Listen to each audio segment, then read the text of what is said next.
encuentro y es uno más de la serie que viene organizando Amigos de APA, bueno, del cual yo soy integrante, y les quería contar que Amigos de APA viene organizando encuentros con la característica de generar temas que sean de interés general, porque son encuentros abiertos a la comunidad. Entonces, bueno, nos encantan que vamos buscando temas que tengan estas características para generar un intercambio.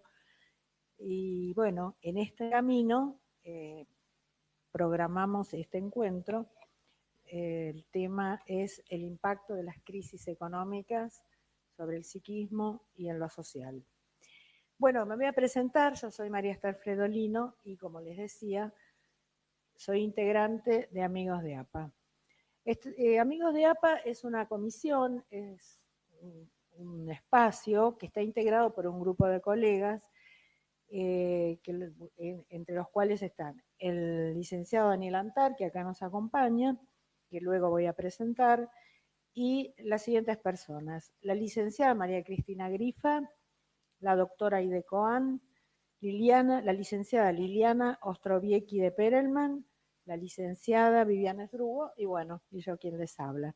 Hoy tenemos la presencia de dos prestigiosos expositores, que son dos psicoanalistas de la casa, quienes van a hacer el aporte a la temática: el licenciado Juan Pineta y el doctor José Sauvaler, a quienes enseguida voy a presentar.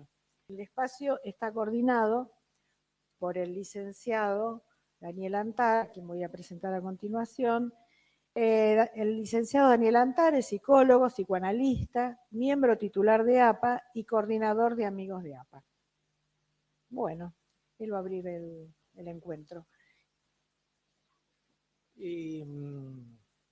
Bueno, gracias a todos por venir, gracias a los participantes.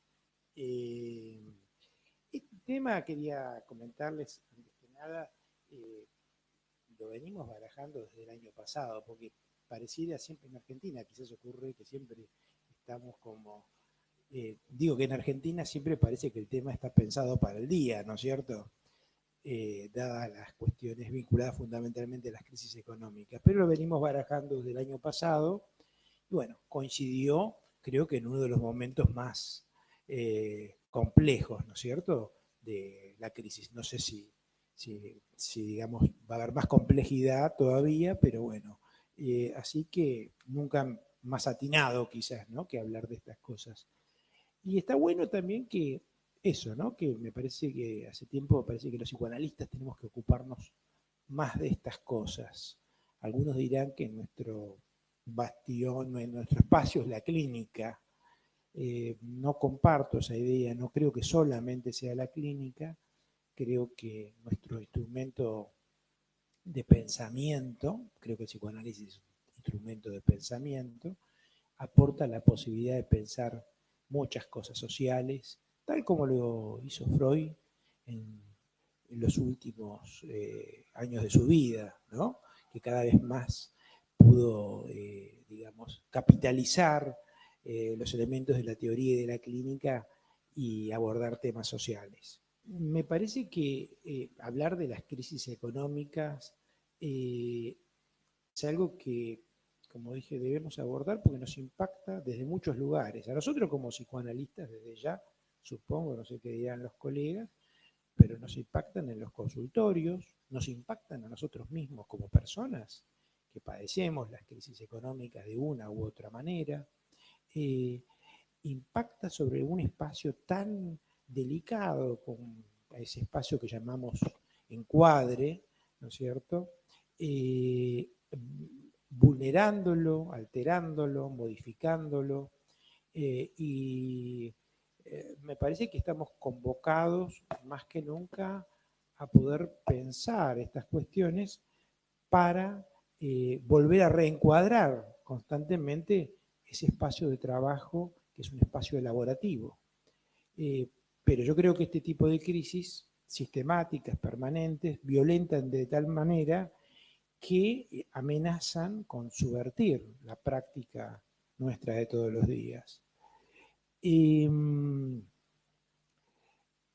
Entonces, implica comprometernos con los potenciales, abordar este tema implica comprometernos con los potenciales efectos disruptivos de las crisis en la mente y las inevitables consecuencias de la vida de relación inmediata y ciudadana toda.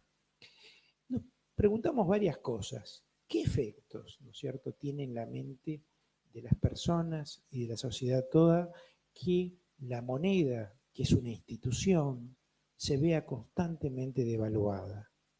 ¿Qué efectos tiene que el empobrecimiento progresivo anule los proyectos de la vida, de las personas y del tejido social? ¿Qué efectos tiene la cultura del esfuerzo, de la imaginación y de la creatividad que se vean desplazadas, ¿no es cierto?, por la preocupación sistemática y progresiva por el sustento y las necesidades básicas? ¿Qué efectos, también nos preguntamos, presentes y futuros, tendrán en nuestra vida social compartida, la de los lazos comunes, la de la solidaridad, la de la vivencia, las vivencias de desamparo e incertidumbre, que son vividas como una deprivación, tal como hubiera dicho Winnicott, de aquello, ¿no es cierto?, que se experimenta como algo a lo que se tiene derecho. Las preguntas son infinitas, pero tienen un común denominador. ¿Qué le pasa a un ser humano cuando el fruto de su esfuerzo, de un modo u otro, le es arrebatado? Fundamentalmente, cuando ese arrebato proviene por acción o por omisión del medio ambiente ampliado, representado en la figura del Estado, que debería ser garante, o lo pensamos así, y custodio de ese esfuerzo en el contexto de una vida de derecho justamente. En fin, nos preguntamos cuándo una crisis se vuelve fuente de superación y desarrollo y cuándo los efectos de una crisis se vuelven destructivos y se vuelven traumáticos.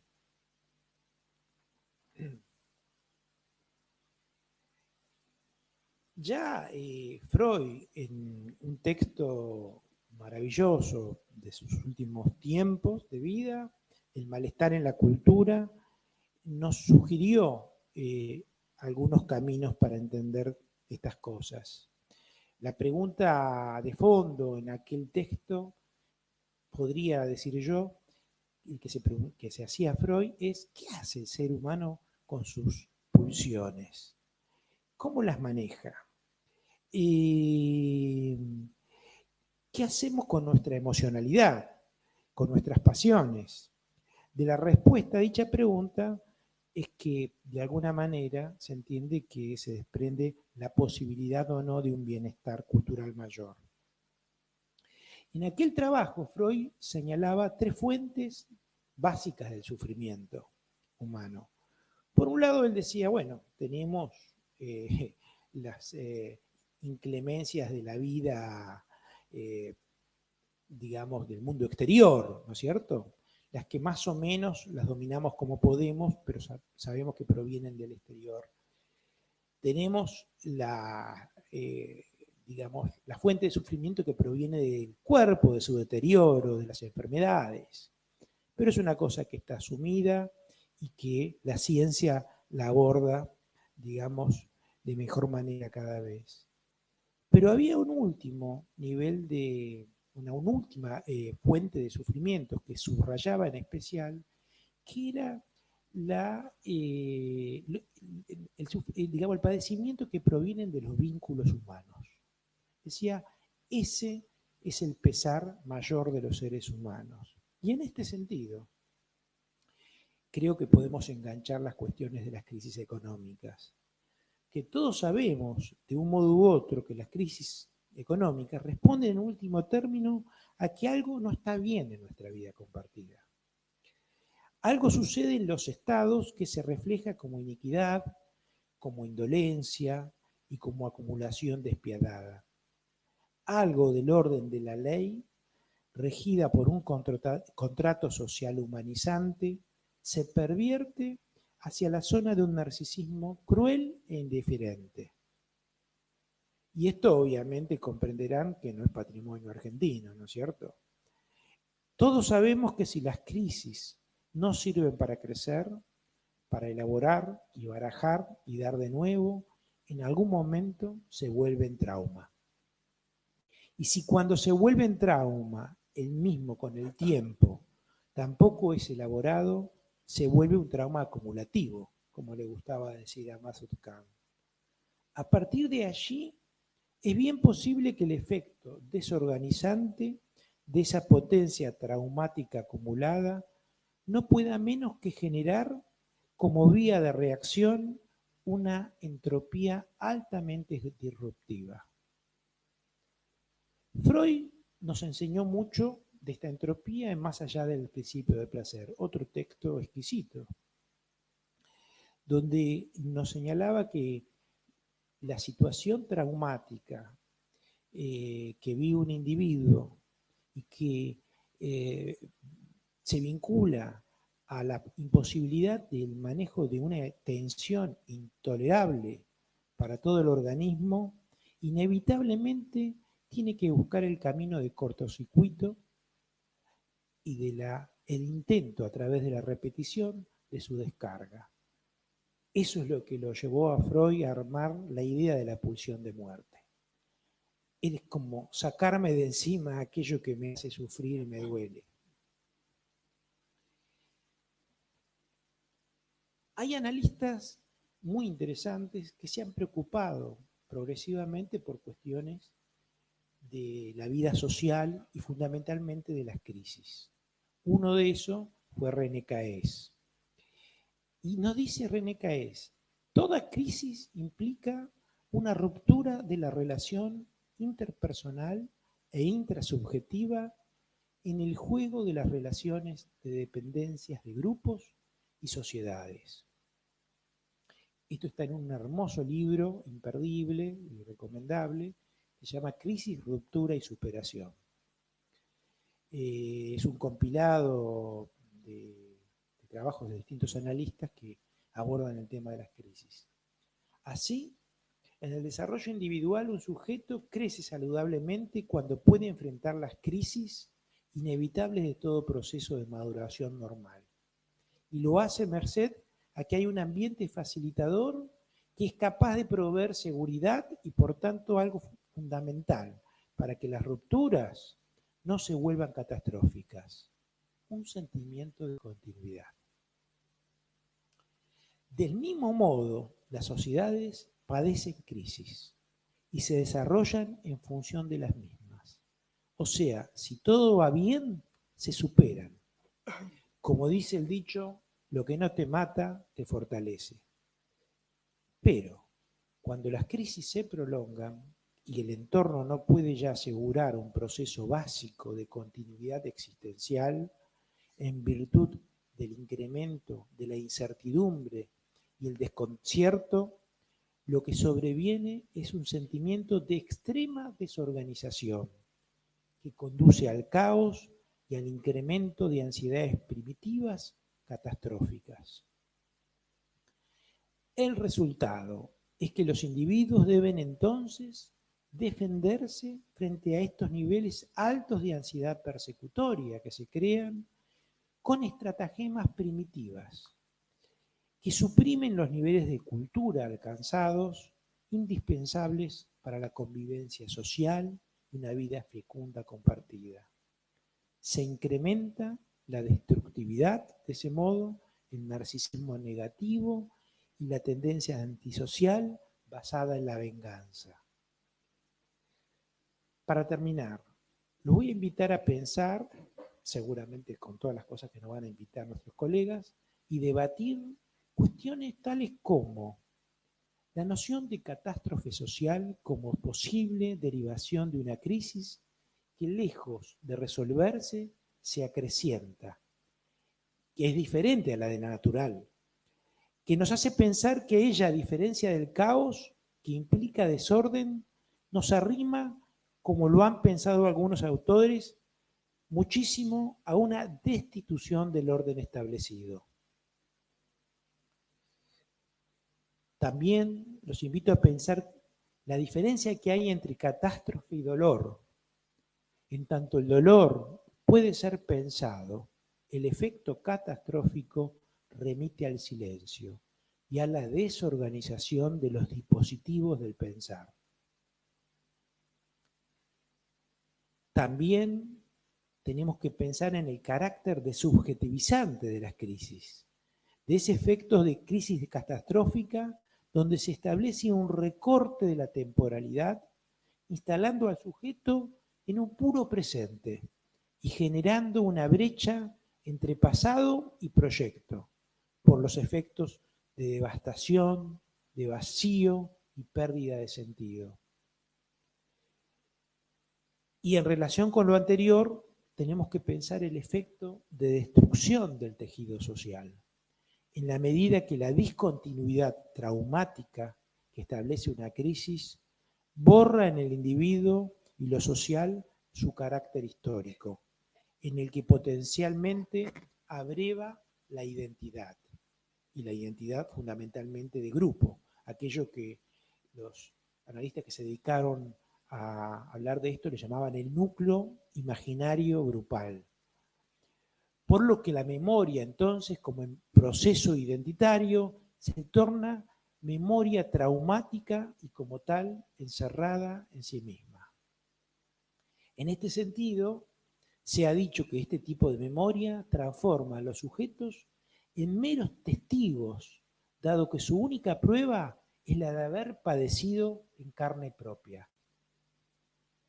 De ahí que se hace necesario pensar, finalmente, muy seriamente, diversas estrategias de ayuda a la reorganización de ese tejido de la identidad que se ha perdido y del recupero del deseo, fruto del encuentro con el otro y soporte de los ideales sobre los que tal deseo se puede tornar fecundo.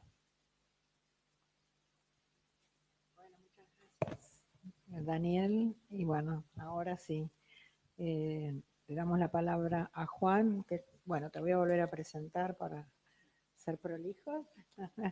Licenciado en Psicología, psicoanalista de APA y coordinador del Departamento de Psicoanálisis y Sociedad. Bueno, te escuchamos. Muchas gracias, Daniel, José, Esther. Bueno, como es un abordaje desde lo social y lo psíquico, creo que mi aporte va a ir un poco más a pensar qué nos pasa desde lo social, ¿no? Nunca sin desconocer lo que eran esa famosa puesta una vez y para siempre del concepto de series complementarias, ¿no? De Sigmund Freud. Así que bueno, por mi parte, solo pretendo hacer una aproximación en relación a cuál es el impacto en el psiquismo y en lo social en el caso de las crisis económicas incontinuado que padece nuestro país. La inflación en la Argentina está a la vanguardia en nuestra región, más allá de algún país que hoy nos supera en estos momentos. Y los saltos inflacionarios son un fenómeno que sobresale como una de las principales repeticiones desde hace mucho tiempo.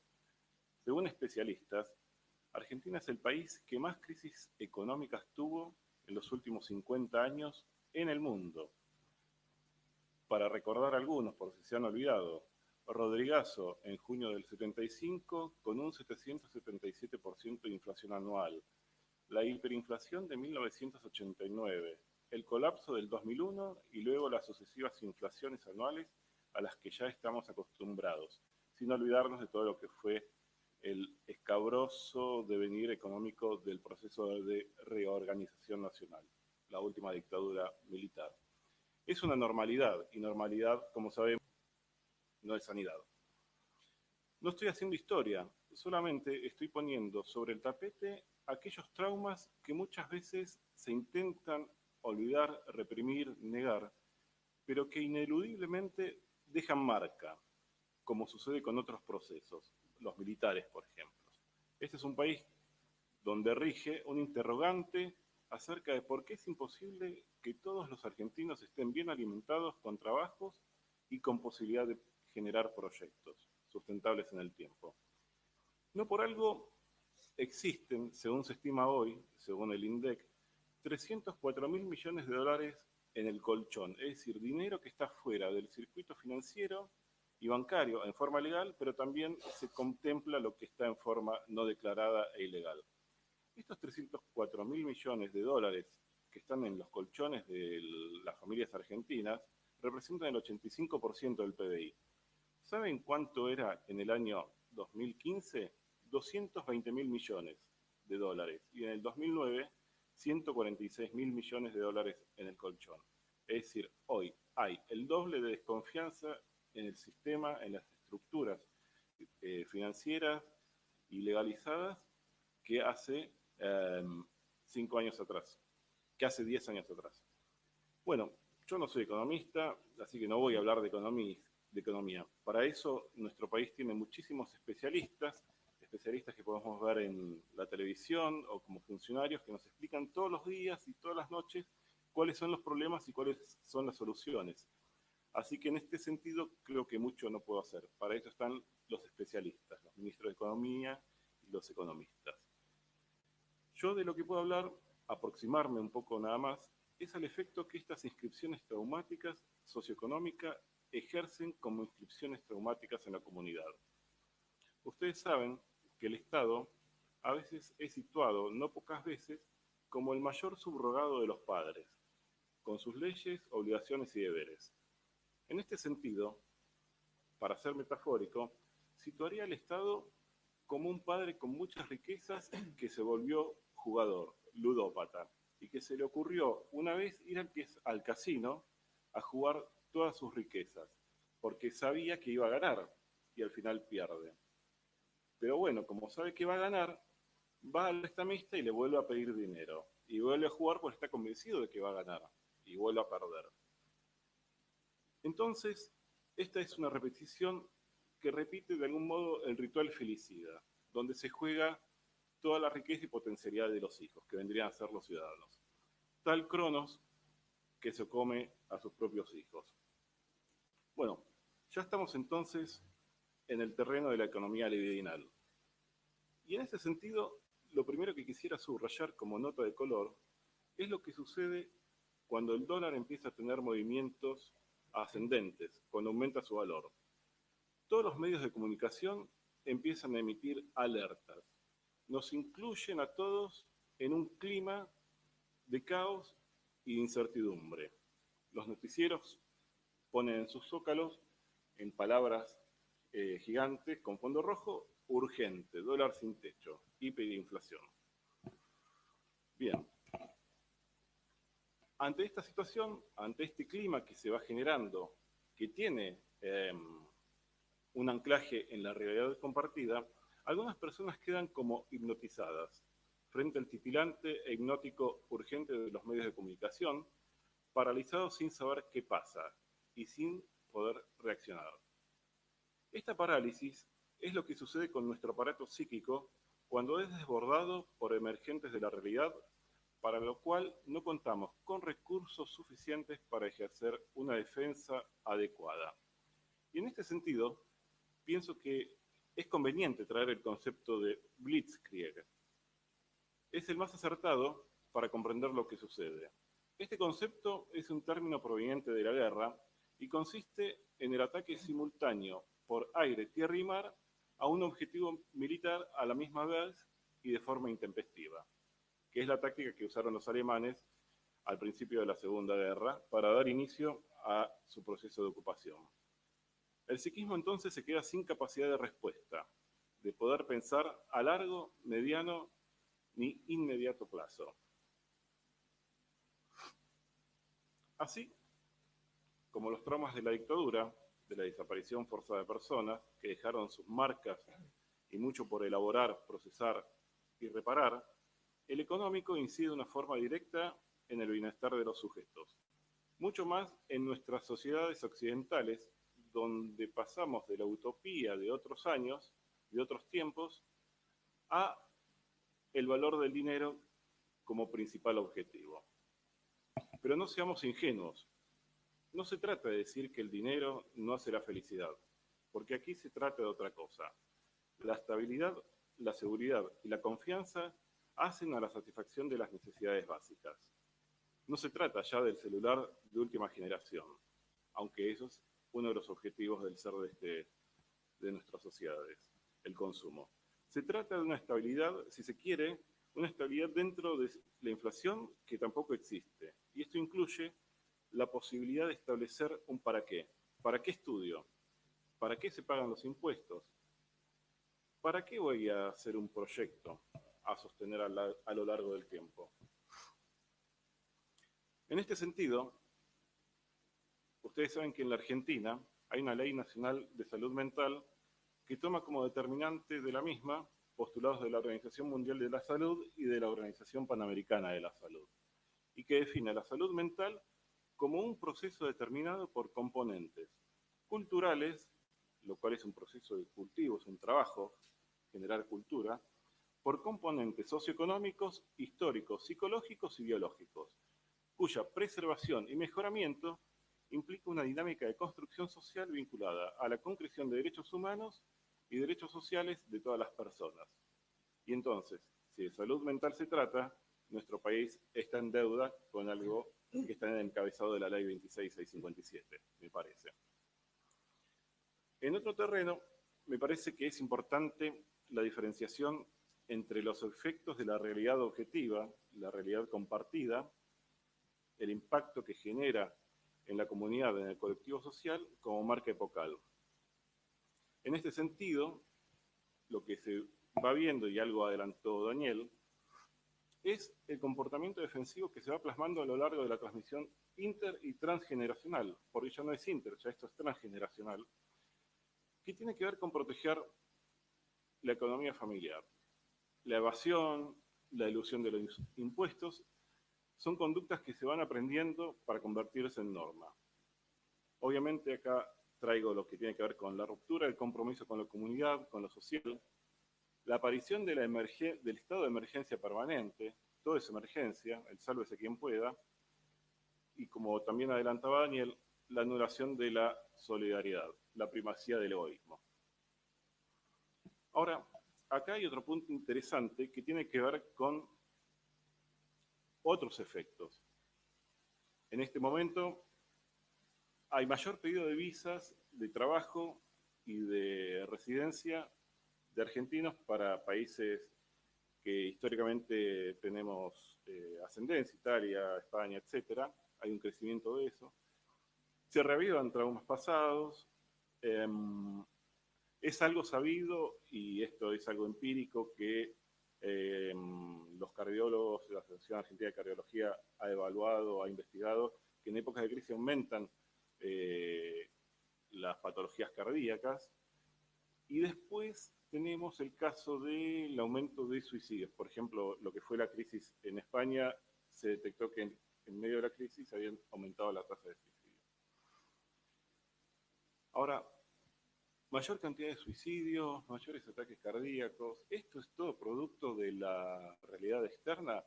Porque acá me parece que viene un punto importante, que es que tenemos que hacer una disquisición en la cual los analistas en nuestro consultorio debemos tratar de evitar que la realidad externa se vuelva el tema del paciente. Tenemos que saber diferenciar qué es lo que toma el paciente de la realidad externa y lo que porta como semblante de su queja, de su dolor, de su sufrimiento psíquico, de aquello que él trae de su psiquismo propiamente dicho. Es decir, ¿cómo se conforma una personalidad? Bueno, a través de las series complementarias, ¿no? Es decir, aquellas vivencias primarias, la constitución hereditaria, congénita, biológica, las experiencias infantiles, es decir, cuáles fueron sus vivencias, el continente mental de los padres que colaboraron en la producción de ese psiquismo. Entonces, no es que es todo realidad externa, ni que es todo realidad psíquica intrasubjetiva. Lo cierto es que, desde mi criterio, están íntimamente interrelacionados. Lo que creo que no podemos negar es que en este país, al estar las familias golpeadas por las crisis económicas, evidentemente hay poco margen para poder pensar en una buena crianza, ¿no? O sea, el aparato mental de los padres no termina de estar absolutamente compenetrado en la crianza de los hijos. Y después, esto tiene impacto en el consultorio, ¿no? Hablando del semblante que por ahí traen los pacientes, donde se quejan de la realidad económica, pero también en pacientes que tienen menor poder adquisitivo, pero también en pacientes que son de gran poder adquisitivo y que vienen de familias acomodadas, ¿no? En ellos también les impacta en el sentido de que no pueden generar proyectos, ¿no? O sea, se cansan, quieren irse del país y seguramente tienen mayores posibilidades de escapar a estas circunstancias. No podemos negar que, bueno, todas estas situaciones atacan el ideal del yo, atacan el narcisismo, una personalidad que no ha sido suficientemente estructurada, seguramente va a tener mayores posibilidades de sucumbir y, bueno, son cosas para tener en cuenta. Bueno, creo que por acá puedo dejar. Gracias. Bueno, muchas gracias. Ahora voy a presentar al doctor José Sauvaler, que es médico, psiquiatra, psicoanalista, miembro titular de APA, analista de niños y de adolescentes y autor del libro La erótica del dinero.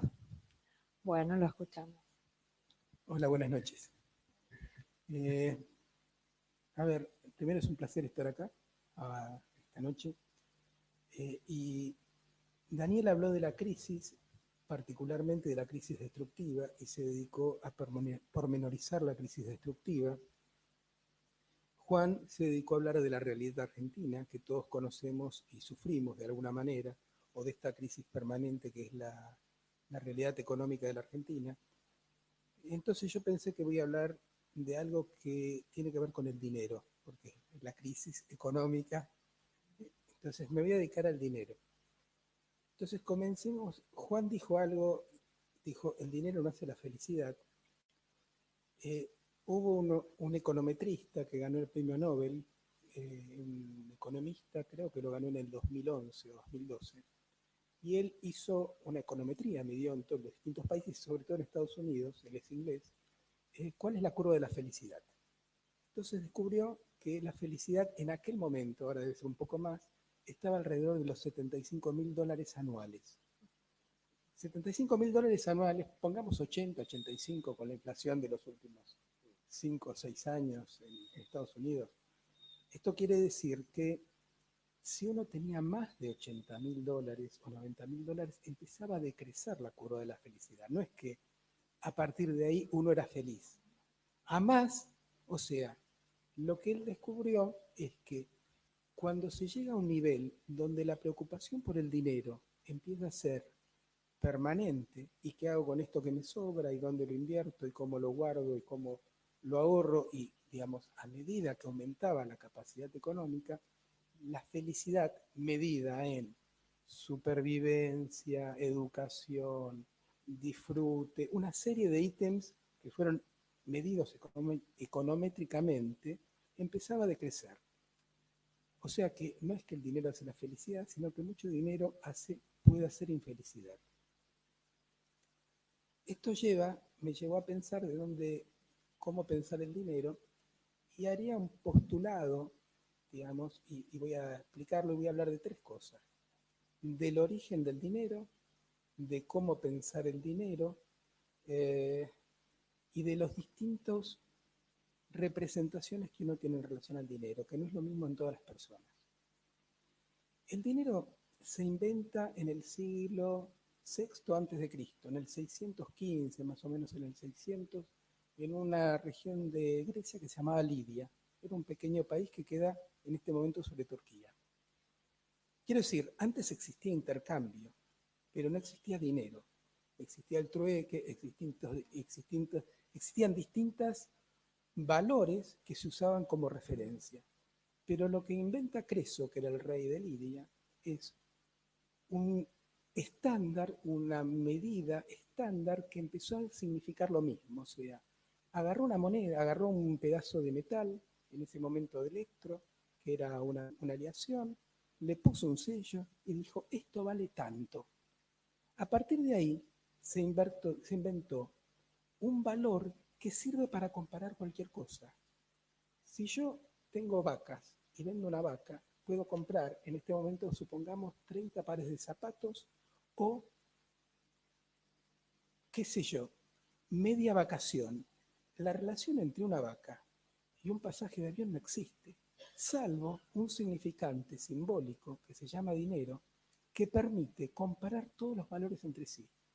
Lo que hizo Creso es marcar un valor simbólico que permitió que todas las cosas, todos los objetos y todo el trabajo sea intercambiable entre sí. Entonces, un labrador sabía que su trabajo valía X cantidad de electro y con ese electro podía comprar tal cosa. O sea, lo que hizo fue un salto simbólico en la humanidad. O sea, inventó un valor que no pertenece al, que no tiene ningún valor, porque el electro en sí no tenía ningún valor, como el papel billete.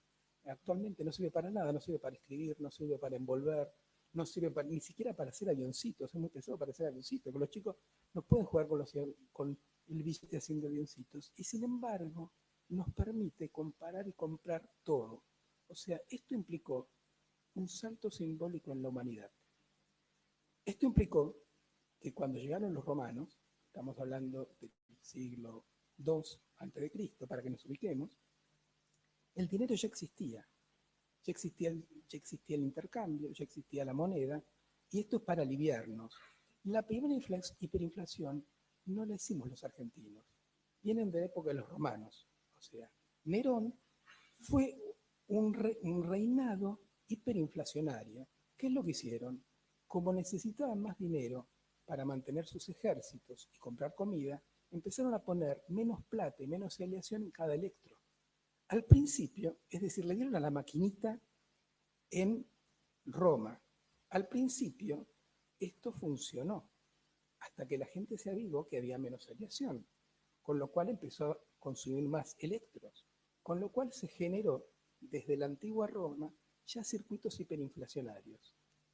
Estos circuitos inflacionarios son como la enfermedad del dinero y han existido desde que se inventó el dinero. O sea, el dinero tiene su propia enfermedad. Nace, se desarrolla en su enfermedad y muere. El dólar morirá y será reemplazado por el yuan o por alguna otra moneda o la moneda de plástico y así sucesivamente. Es decir, la idea de que existe un dinero único no existe. Hubo un momento de explosión del dinero en la antigüedad. Podemos compararlo con la sexualidad infantil en términos de Freud. Hubo un momento amplio donde en la antigüedad, hasta la aparición de la Edad Media, los intercambios eran en dinero. Cuando llega la Edad Media, y no voy a hacer historia, digamos, el dinero en el mundo desaparece. Hacia el siglo V, VI, VII, después de Cristo, no hay dinero. El valor era en la tierra. Entramos en la latencia del dinero, para decirlo de alguna manera. ¿Se reprime el dinero o cae el dinero? El dinero pierde valor. Hubo un noble francés que se dedicaba a sembrar dinero, a sembrar monedas. Quiero decir, no tenía ningún valor. O sea, cuando aparece el feudalismo, desaparece el régimen antiguo y aparece, digamos, vuelve el valor a la tierra y a la producción. Se pasa de la esclavitud en la antigüedad al hombre pegado a la tierra, al siervo que está unido a la tierra, y el dinero durante unos 400, 500 años deja de tener valor. El dinero vuelve a tener valor cuando aparecen los cruzados. Los templarios eran los encargados de llevar el dinero de los nobles o de los que iban a conquistar Tierra Santa desde Inglaterra, desde Francia, a Tierra Santa, y digamos con eso poder comprar. Y los primeros bancos del mundo aparecen por el 1200 en Italia, más o menos, para que nos ubiquemos. Quiero decir, empieza a aparecer un pensamiento monetario o un pensamiento cuantitativo. Durante la Edad Media, el pensamiento es cualitativo. Se pensaba en Dios y se pensaba en cualidades. No existía tampoco la medida del tiempo. Quiero decir, no existían relojes. El reloj era el reloj solar. Y quien marcaba cuanto en el tiempo eran las campanadas de las iglesias, al menos en Occidente, y el tiempo era más corto en Francia porque venía más hambre y los monjes tocaban más veces las campanas que en Inglaterra. La posibilidad de cuantificar el tiempo, de empezar a medir, aparece desde el 1200-1300, cuando llegan los números arábicos por la conquista de los árabes sobre Occidente. Y empieza a aparecer lo que es la actualidad, y es, nosotros vivimos en un mundo cuantificado.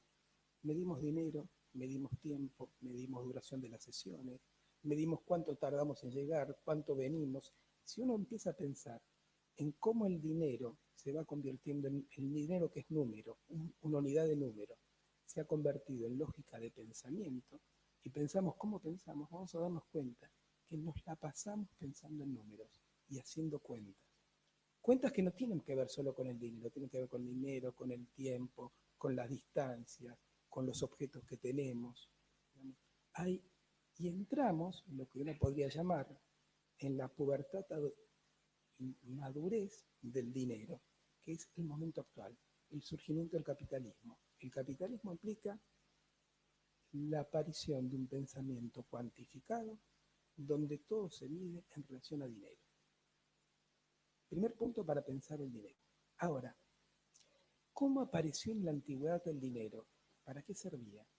El dinero, estamos hablando de sociedades teocráticas, servía para comprar víctimas sacrificiales para las piras funerarias. Pecunia viene de vaca. Quiero decir, el origen, las palabras que nosotros usamos para hablar del dinero tienen origen antiguo y tienen que ver con vaca, digamos, tienen que ver con lo que se compraba para sacrificar a los dioses. Hay que pensar que las sociedades antiguas, Egipto, los romanos, eran sociedades teocráticas. Lo que valía era la relación con Dios. Y la relación con Dios implica sacrificio. Alguien se tiene que sacrificar. Dios implica sacrificio, obediencia, todas las lógicas en torno al masoquismo. El dinero está impregnado de sangre. En su origen, el dinero era sangre de vacas.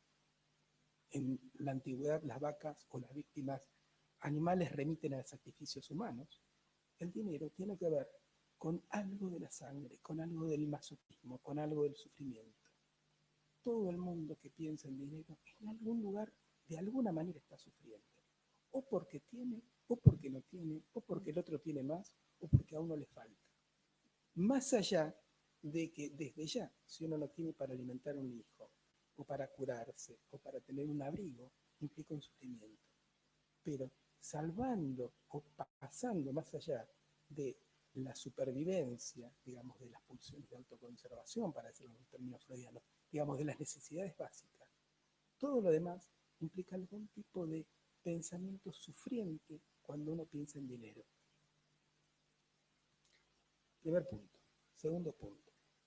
El dinero no solo tiene un valor de intercambio, el dinero tiene un valor de uso para comprar cosas, tiene un valor de cambio, tiene un valor de atesoramiento. O sea, lo que en la Argentina padecemos es, digamos, con la devaluación y con la inflación, el dinero no es atesorable.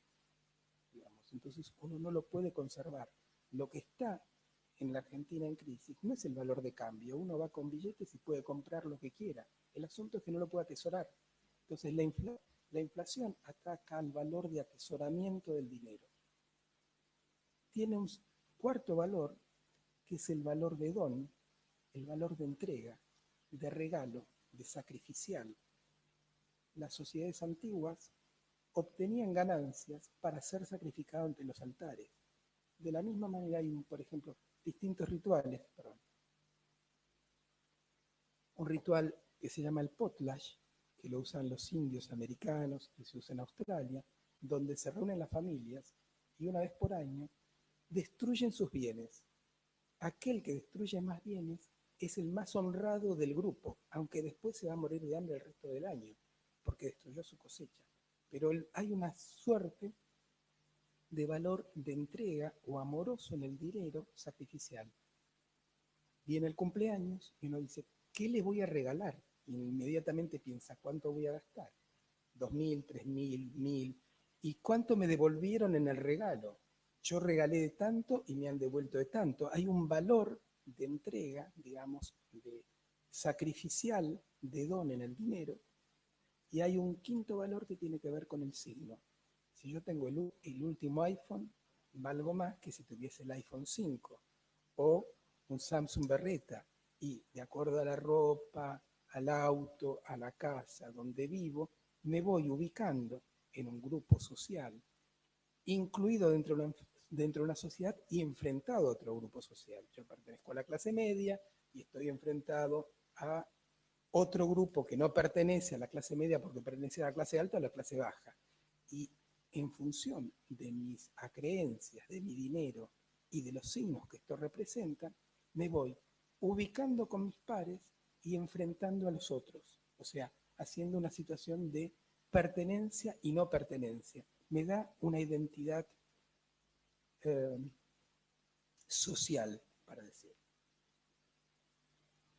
Este es el segundo punto, y es, hay que pensar el dinero como valor de cambio, el dinero como valor de atesoramiento, el dinero como valor de signo, como valor de referencia, el dinero como sufrimiento y regalo, digamos, porque cuando un paciente o cualquiera de nosotros hablamos de dinero, no hablamos siempre del mismo dinero.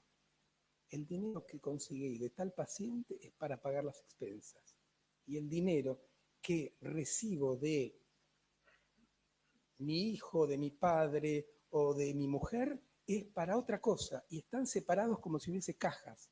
O sea, esto sirve para esto sirve para el otro, y no hay una mezcla donde todo el dinero es lo mismo.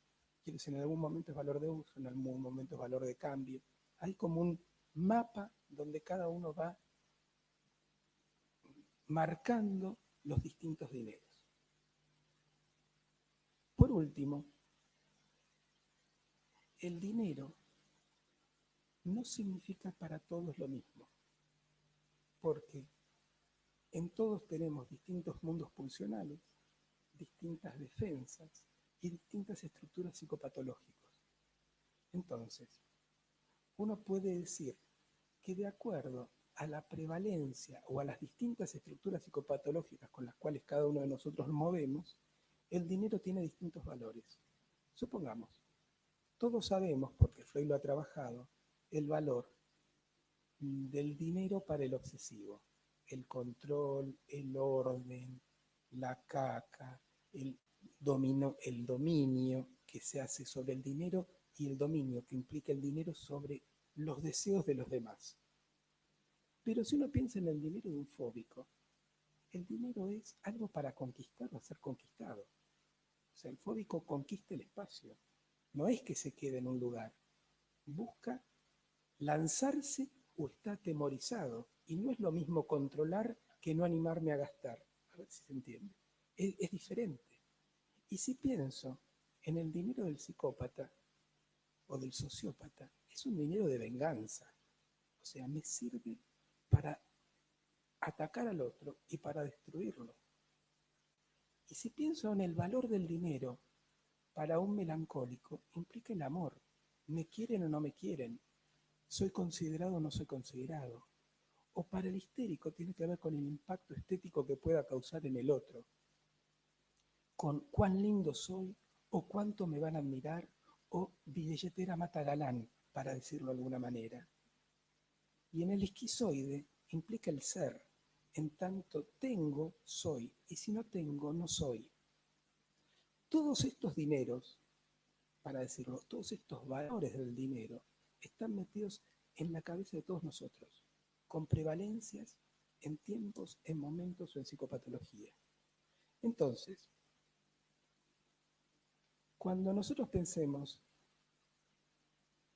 Daniel habló muy bien de la crisis y Juan de la Argentina. La crisis argentina nos atraviesa cada uno de manera distinta. No es que todos padecemos la crisis de la misma manera. Crisis implica sufrimiento, implica inseguridad, implica dificultad para prever el futuro, pero de acuerdo a la psicopatología y de acuerdo a las posiciones más masoquistas o más sádicas de uno, el dinero tiene un valor o tiene otro. Lo usa para manejar, para manejarse, para sufrir, para dominar al otro, para impactar, para seducir o para sentirse siendo. Es como un mapeo que uno tiene que ir haciendo de los otros y de cada uno en el consultorio en relación al dinero, a los honorarios y a la vida en la Argentina, que es tan difícil. Bueno, por ahí, hasta ahí. Bueno, muchas gracias, José. Sí.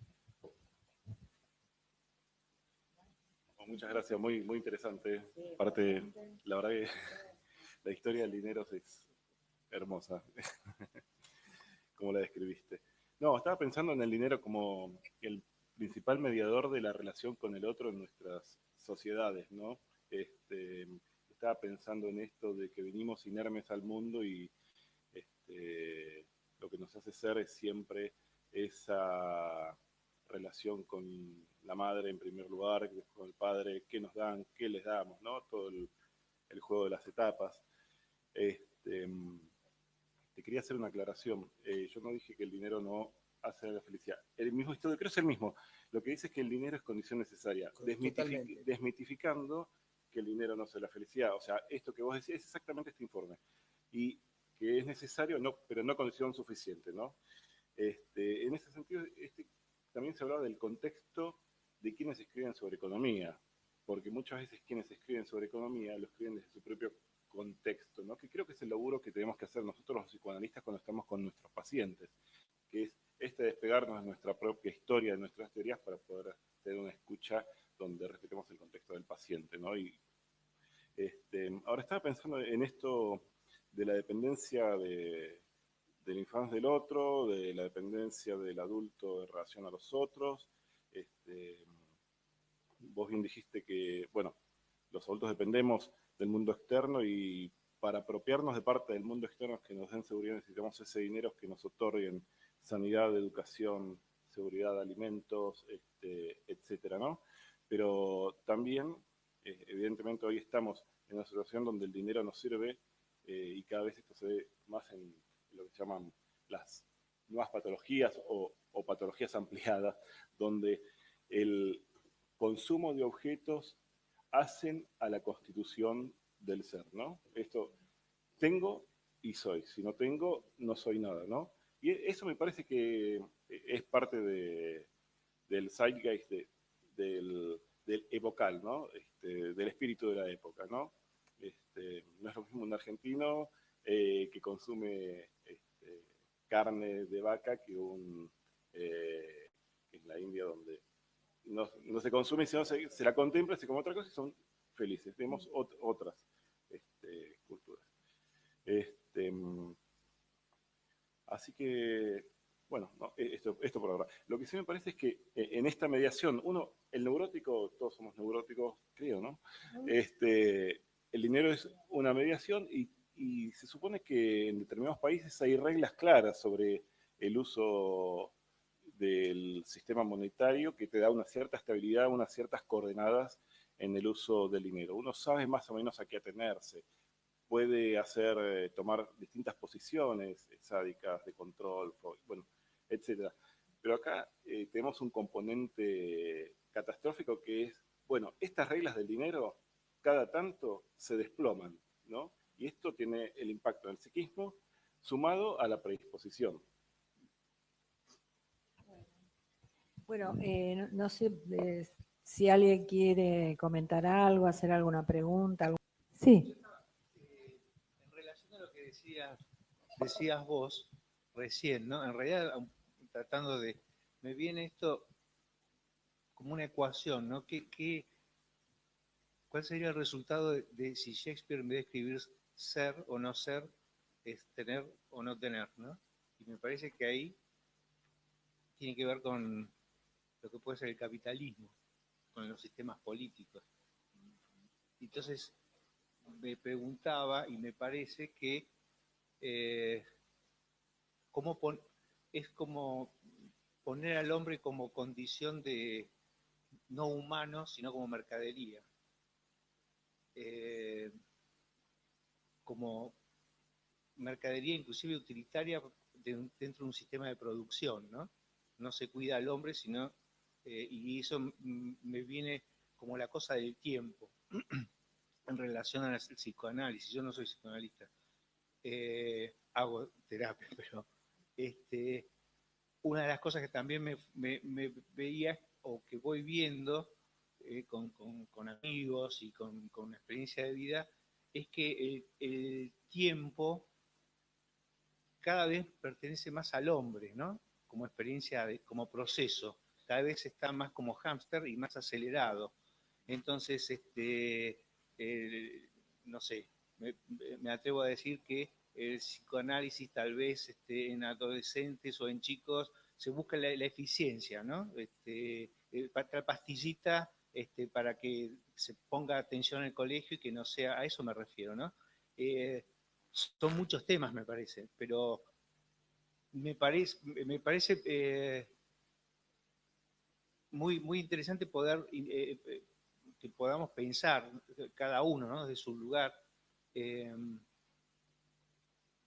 la pérdida de humanidad, ¿no? De valores del humano. El humano necesita tiempo para hacer proceso, porque el proceso es experiencia. Y entonces si se quita el tiempo, se quita la experiencia, y se va a lo inmediato, es como un árbol muy grande, ¿no? Cada vez más alto, el tener, pero con una raíz muy chiquita, entonces es muy probable que cualquier viento, cualquier agente externo lo voltee, ¿no? Y en cambio la construcción de lo que sería raíces cada vez más profundas tiene que ver con lo afectivo, ¿no? Con el comienzo, con la familia, con las primeras experiencias, con lo que ustedes fueron hablando como comienzo, ¿no? Me parece que todo eso está como altamente en crisis y vapuleado. Que tiene que ver con el tiempo, ¿no? Con el cercenar tiempo y el poner al hombre en diría que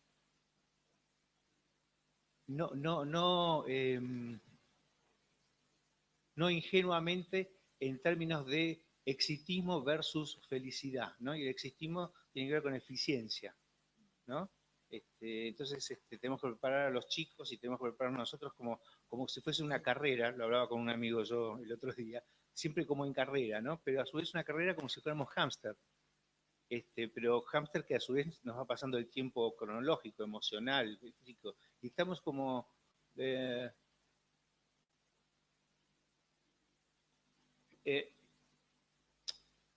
y a su vez todo eso va creando una ruptura en una emoción y en una pulsión a mi forma de ver. Uso la palabra pulsión, me atrevo, pero digamos, que es la solidaridad, ¿no? La solidaridad versus el sálvese quien pueda, que dijeron ustedes.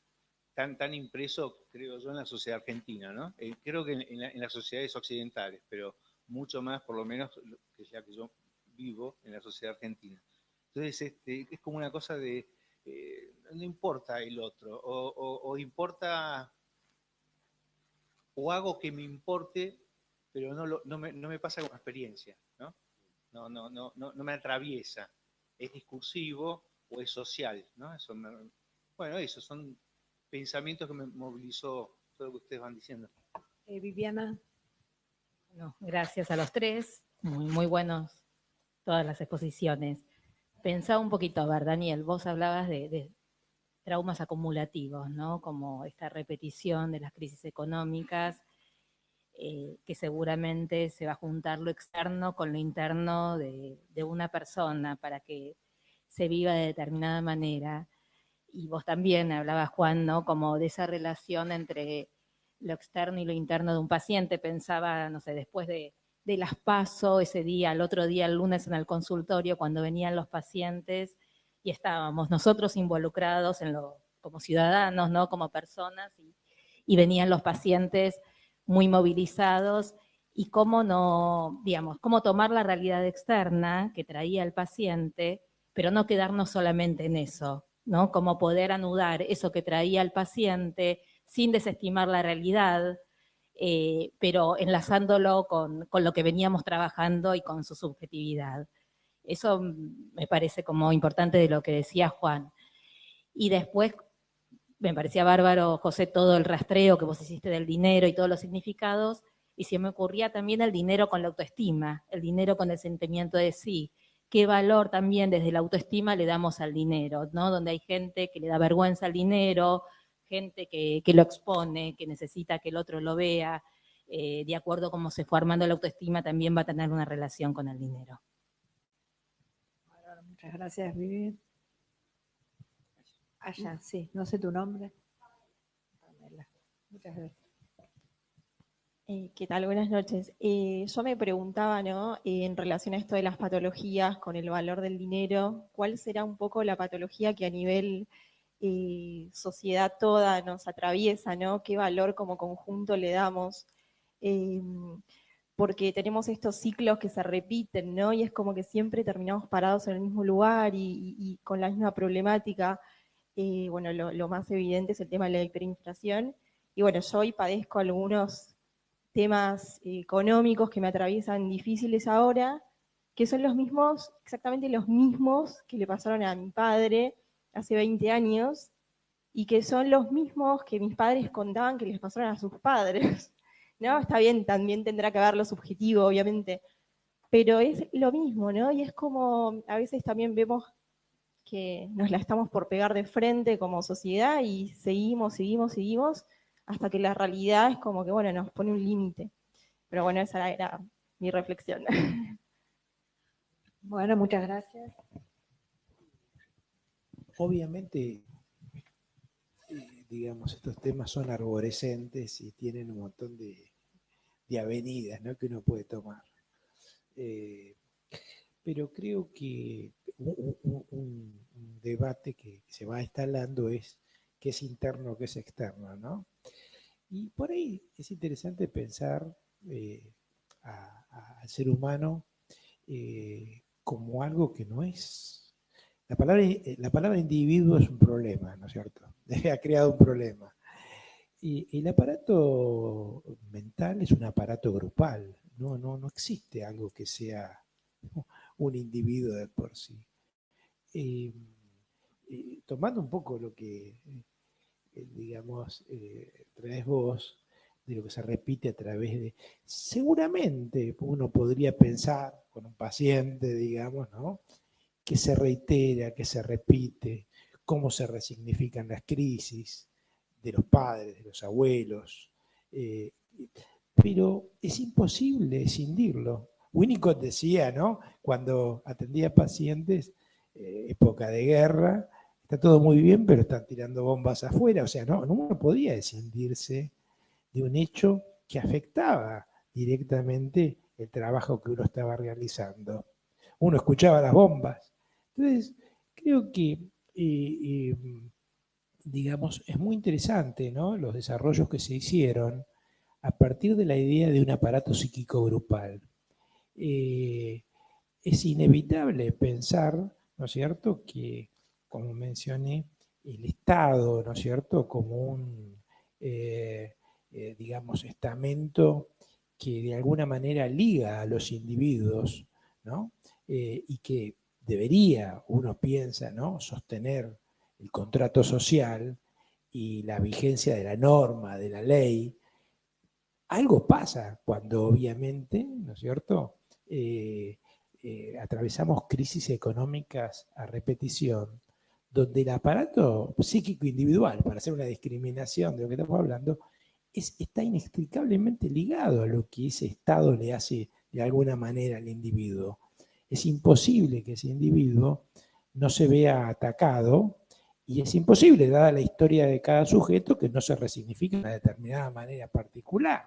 Pero el ataque existe, la devaluación mental existe y la alteración de la economía libidinal existe, ¿no es cierto? Freud insistió, creo, si no lo malentendí yo, que lo más importante al final de la metapsicología que él había creado es que todo se podía, en última instancia, medir como un problema económico del psiquismo, ¿no? Y es imposible, entonces, pensar que la economía lineal no se va a ver subvertida cuando todo el ecosistema que sostiene al individuo, pensemos en un paciente y al analista que está atendiendo a ese paciente, se ve trastocado. Bueno, es para seguir charlando.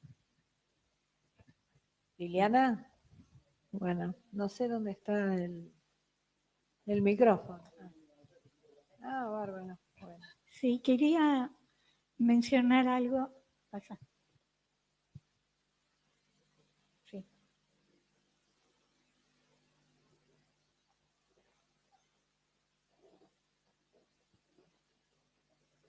Quería mencionar algo sobre un paciente mío, un paciente ya de bastante tiempo que estábamos trabajando y que llegó el momento en que tuvo que vender su empresa familiar, una empresa que era de los abuelos,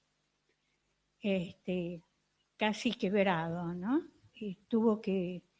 Y la forma en que él me lo transmitió, dijo, me siento exiliado de mi identidad. Este fue un poco el punto que empezamos a partir del cual empezamos a trabajar, pero he perdido un lugar en la sociedad, es decir, todo lo que significaba lo que habían construido, lo que él había construido.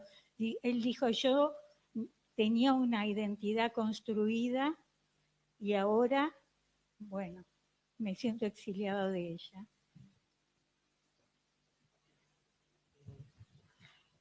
Tremendo. Sí. Bueno, buenas noches. Mi nombre es Franci González. Yo vengo de Venezuela. Estoy llegando a la Argentina. Tengo 1 mes y medio acá. Y bueno, me llamó bastante la atención el título, que era una actividad abierta y por eso decidí venir.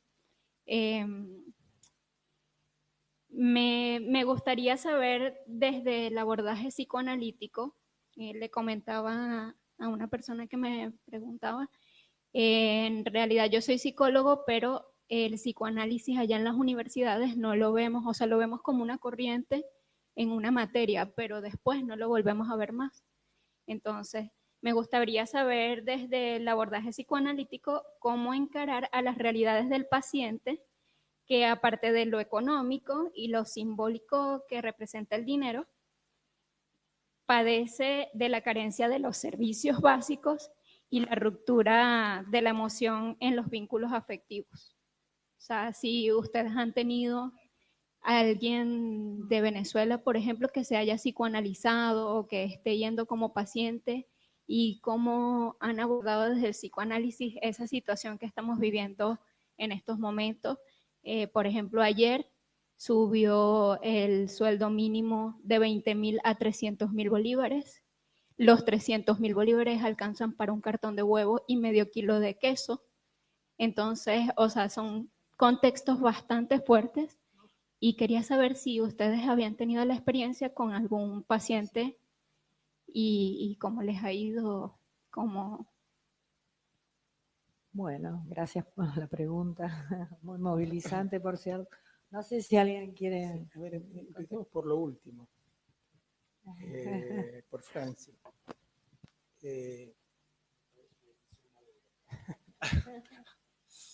A ver, vos estás hablando de una situación donde está en juego la supervivencia.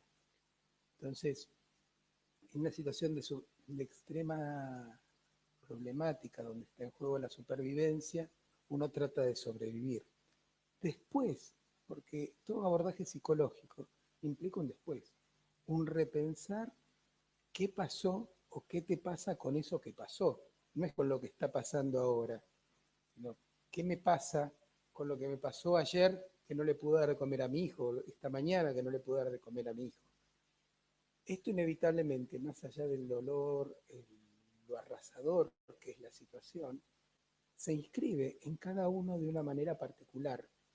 Que se inscriba de una manera particular no quiere decir única, quiere decir las personas somos todos bastante parecidos, pero como cada uno lo procesó o lo vaya a procesar, es muy particular. Es lo mismo que decir qué le pasa a uno cuando pasó por un campo de concentración o por un gueto. Trata de sobrevivir. Después, cómo eso dejó una marca, cómo lo pensaste, o cómo viviste esa experiencia, o cómo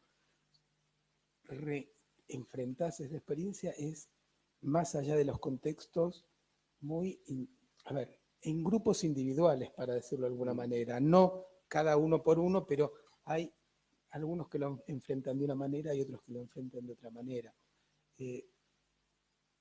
Digamos, lo que sucede en Venezuela es inenarrable, pero supongo como puede pasar lo que pasa en Siria o en esas situaciones donde las situaciones sociales son tan extremas que lo único que uno puede pensar es, bueno, ¿qué hace? ¿Me escapo? ¿Sobrevivo? ¿Cómo hago ante esta realidad?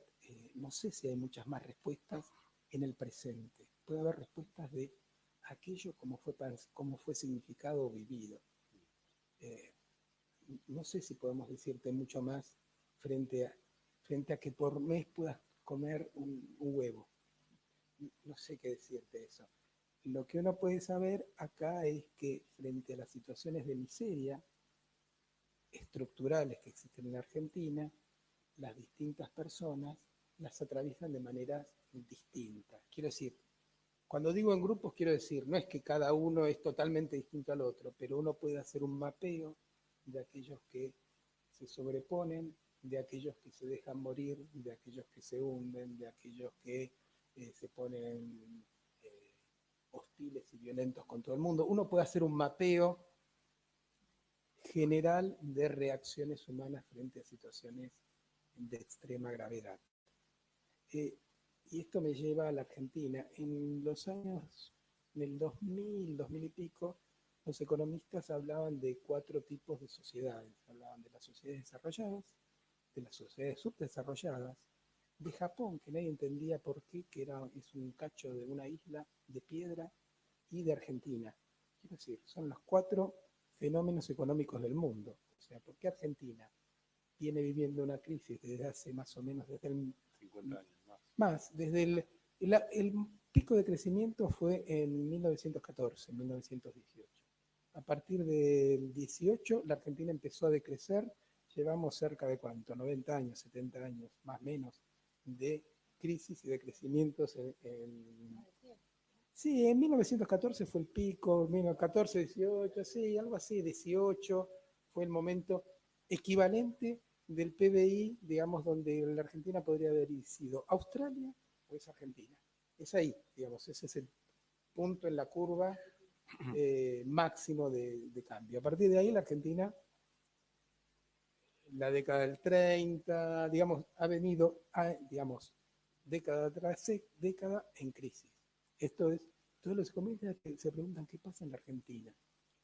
Y entonces lo que yo diría ahí tiene que ver con algo de lo simbólico. Y el dinero es en tanto uno tenga confianza. Uno confía en el dólar y por eso ahorra dólares. Y en el momento en que pierde la confianza en la estructura, ese valor desaparece. O sea, es un valor simbólico. Cuando uno dice el rey está desnudo, el símbolo del rey cae. Y entonces no hay ningún rey. Lo mismo pasa con el dinero o la economía de la Argentina. En la medida que no se ha podido generar como una matriz básica de confianza, más allá de, y no estoy hablando de un gobierno, de otro, digamos, estoy diciendo, hay una sucesión de caídas del valor del dinero como referente en la Argentina. Una última cosita, con respecto a lo que decía Juan, que estoy totalmente de acuerdo con que el dinero, desde ya, el dinero, sin dinero, uno es infeliz, eso no cabe duda. Quiero decir, que el dinero no hace la felicidad, uno sí puede estar seguro de qué hace la infelicidad. La falta de dinero, de poder comer o de alimentar a la familia, de cuidarse, o de supervivencia, de salud, hace la infelicidad. Eso desde ya. Ahora, en las sociedades capitalistas, el dinero pasa a ser parte del juicio de realidad. El nene a los 2 años le dice a la mamá, ¿me compras un chocolate? Y la mamá le dice, no tengo plata. Quiero decir, el juicio de realidad en las sociedades capitalistas entra pegado al valor del dinero. Y los pacientes psicóticos, cuando salen de la alucinación, una de las primeras cosas que recuperan es el valor del dinero. Si uno va al bordo, te piden plata. Quiero decir, la referencia simbólica cuantitativa del dinero es uno de los valores con los cuales nos incluimos en la sociedad, en lo grupal, y rápidamente recuperamos cuando perdemos toda referencia en relación a quién soy. En ese momento, si uno empieza a ubicarse en tiempo y espacio, enseguida empieza a pensar en dinero. Basta ver pacientes psicóticos. Totalmente. No, preguntabas vos qué posible abordaje, ¿no?, de psicoanálisis. Más allá de que estoy totalmente de acuerdo con lo que dijo José, creo que cuando hay un incendio, el incendio hay que apagarlo primero, ¿no? Después vemos qué es lo que podemos rescatar.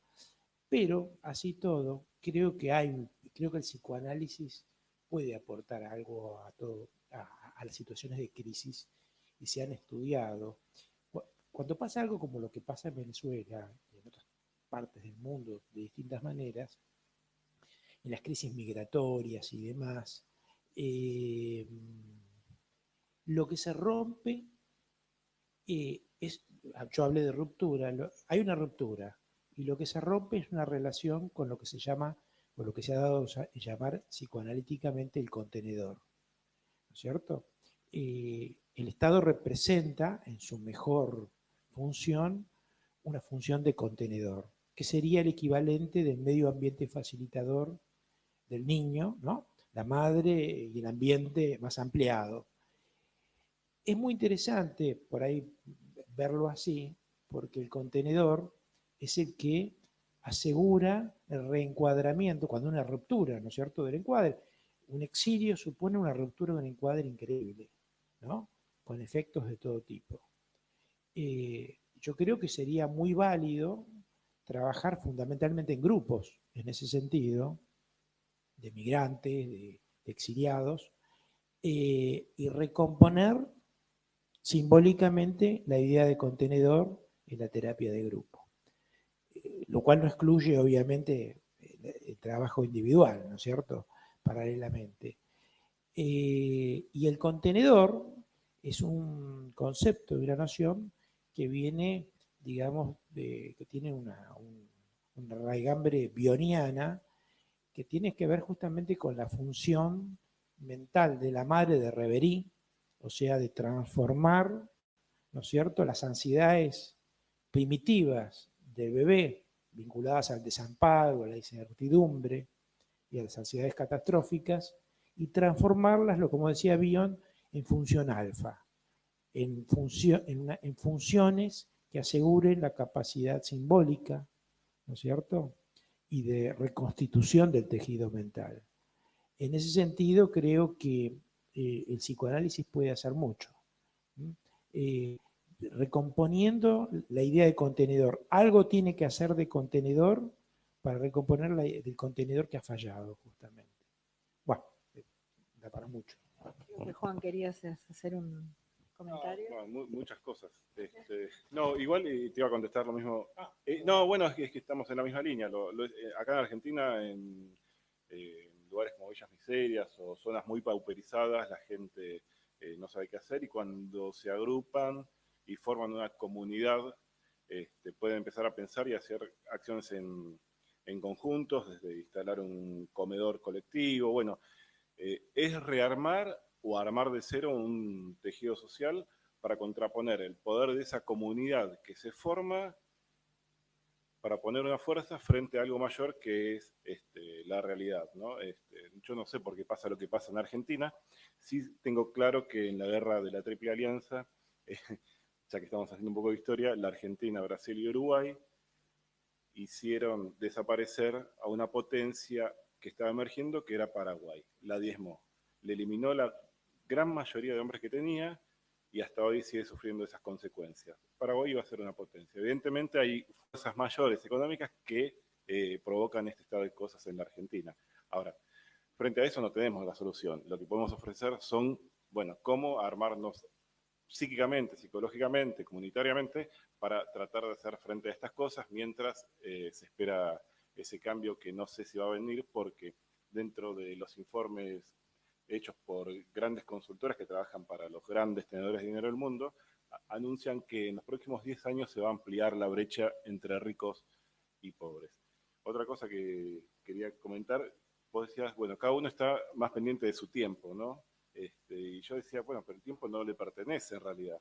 Uno ha sido alienado del tiempo subjetivo. El tiempo ha sido compartimentado por el otro, ¿no? Entonces uno está permanentemente usando ese tiempo para tratar de satisfacer sus necesidades.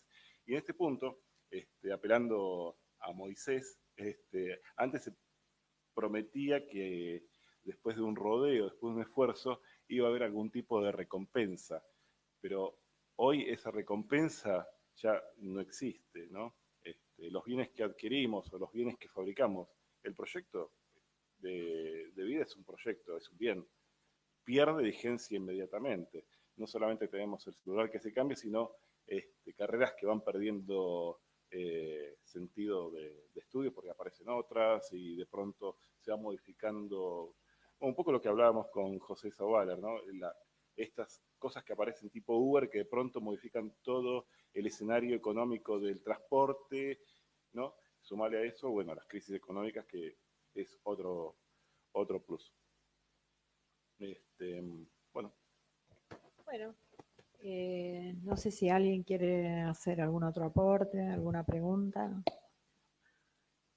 Y no sé, de la mesa, ustedes, o vamos a... No, lo último respecto de lo que decía Patricio de la reformulación hamletiana, ser o no ser, tener o no tener, es muy interesante lo que vos trajiste para mí, ¿no?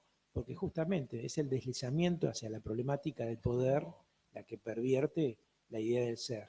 Yo creo que el psicoanálisis, en ese sentido, y también aludiendo a lo que vos preguntabas, lo que devuelve en su mejor función y objetivo es una reconstitución de la idea del ser, ¿no es cierto? El rearmar el aparato psíquico que se ha perdido vinculado a la destrucción del tejido social, del contenedor y demás, tiene mucho que ver con la posibilidad, ¿no?, de reconstituir ser, ¿no?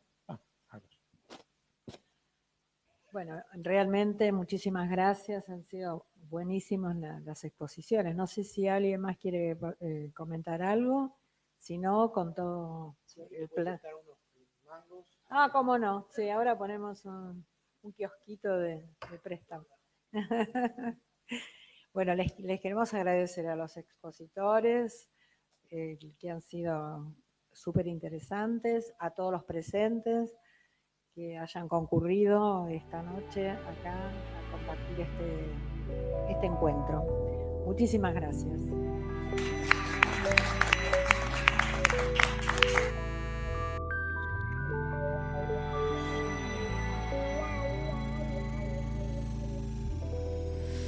Flocking to the sea, crowds of people wait for me. Seagulls scavenge still ice cream, worries vanish within my dreams.